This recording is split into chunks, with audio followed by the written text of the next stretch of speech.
Welcome back, travelers, to another fruit-tastic video. If you're new to my channel, my name is Steph, and I love giving travel advice here on my account so that people are prepared, they know what to expect, they have the best, most authentic experiences when they come and visit Peru. And I also just share whatever else I want to put out here on this account relative to me traveling around Peru or around the world or whatever else. And in today's video, we are going to be discussing Guayaba. This fruit has been sitting in the fridge for like the past 3 or 4 days waiting for me to make this video, and I think it's starting to go bad, and I'm like, oh no. I've never had this fruit before. What if it's gone bad and I'm gonna have a bad experience today? The other day I went to a mercado, right? Because y'all know I be all up in the mercados. And I was getting some footage of different fruits and stuff for my videos. And I was also asking the fruit lady about el tomate de árbol and like what to do with it so I could present this information. If you haven't seen my video on el tomate de árbol, then I'll link it up here for you to watch afterwards. But anyway, homegirl fruit vendor lady, she told me I could blend this and make a juice, and she said that the insides of this were really thick and creamy, so I would make a really good juice with this stuff. But I done choked.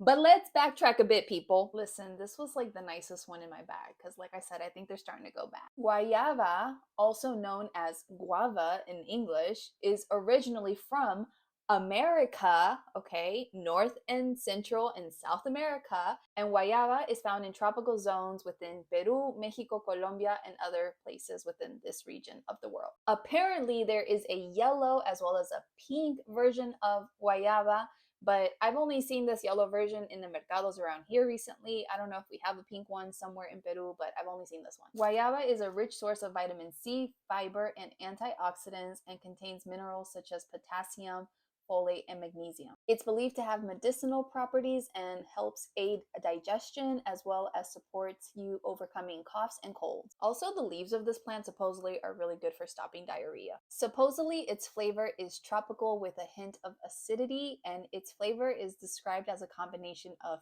pear, strawberry, and citrus notes. Guayaba can be eaten fresh. It can also be used to make juices. It can be used to make jams or for desserts. It kind of looks like a pear now that I am getting a closer look at it. Okay, my friends, now to the good stuff. It's time to eat this and see what it looks like on the inside and try its flavor out for myself. Ew. One of my guayabas went bad, like I lifted it up and it was like soft and squishy, and underneath I found a maggot. Now I'm suspicious about these guayabas. I'm like, do you have worms? I'm seriously still disgusted by these worms I found. I had to throw another one out because I lifted it up and I found a worm under that one, and I was like, oh, gross. Which reminds me, side note, of the one time I was at my aunt's house and she was going to make some chicha morada, which is the purple corn drink here that we have.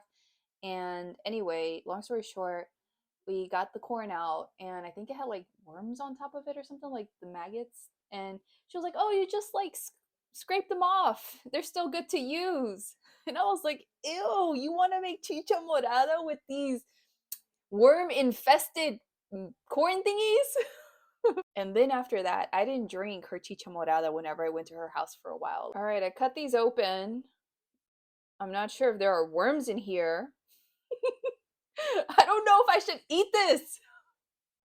But this is what it looks like on the inside. Like, legit, I am trying to find the worms first before I decide to take a bite out of this. Like, you will not have me eating no damn worms. Even though we all probably eat worms and stuff and bugs because little ones get into the food. But if I see it, I'm not going to eat it. I'm going to cut this other one open just to see what that one looks like on the inside. It's easy to cut through. This one seems to be in slightly better condition, so this is the one I'm gonna eat. I'm not gonna eat worms for you people! This whole time I've been saying worms and they're maggots. But basically almost the same thing, okay? You know, sometimes the beans here too, if you don't eat them right away, like eventually when you get the bag of beans out to eat, to prepare, you'll see little maggots inside of it. It's so gross. I'm like, were they in the beans the whole time? Does everything have little tiny little baby, I don't know, insect eggs on them, and then eventually they just like hatch and grow into these maggots in our food? Nothing is safe, people. Nothing. Except maybe you people in America don't have this problem because y'all pesticides be killing everything. Oh my god, the moment of truth. I gotta eat this for science. for the people on YouTube. All I'm saying is y'all better like this video and comment and subscribe because I am exposing myself to insect eggs possibly being in this fruit. I don't know if this is its usual smell. I don't know how to explain it. Like a rotten banana? That could also be though because these were a little overripe. So maybe that's why. Okay, I'm gonna try this. Here we go. Oh, I didn't bless my food! No! Hopefully blessing my food killed all the little insect eggs that were possibly on this. My goodness, I'm crazy! Why am I eating this for you people? Why? Consistency. It is thick. She a thick girl. I don't know how to explain it. It's kind of like a cross between an apple and a banana. You know, like the shape of an apple, but then when you bite into it, it's like the consistency of a banana. It's not super sweet. It's like a mild sweet flavor. I guess you could kind of compare it to like a pear. I try to bite in the center, like the mushy, goopy stuff. Hold on. There we go. Those are the seeds.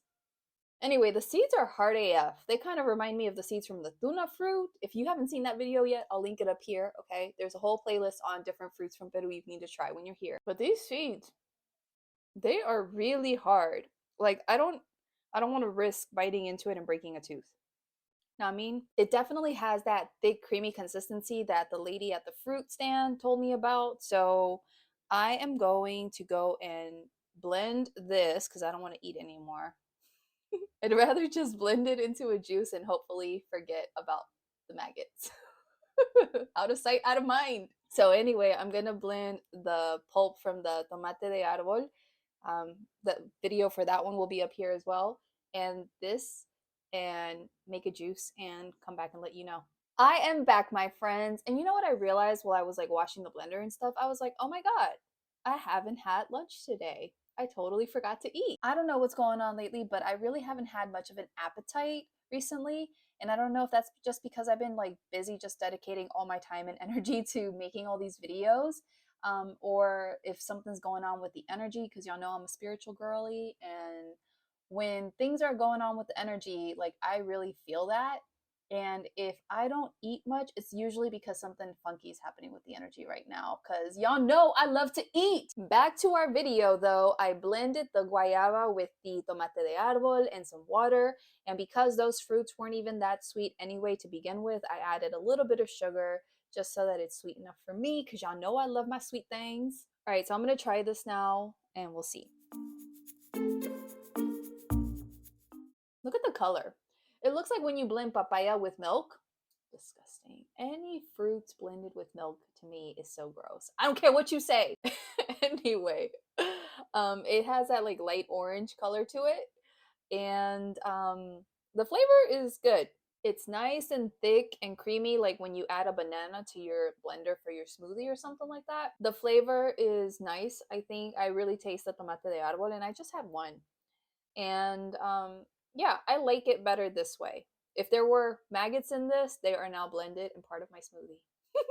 I don't think there were any more maggots there though, because I was like opening up the guayaba, looking in the little seeds just to make sure I didn't find any surprise maggots. Yes, this is a drink I wouldn't mind having. I think I approve of this way more than the fruits. So that's it for today's video. If you enjoyed this video today and you got something out of it, you had fun just laughing with me and my shenanigans, give this video a thumbs up and drop me a comment down below. And don't forget to subscribe to my channel if you haven't yet already. To stay in touch with me on social media, you can find me on TikTok and Instagram as Evolving with Stef. And as always, stay curious, keep traveling, and I'll see you in the next one. Ciao.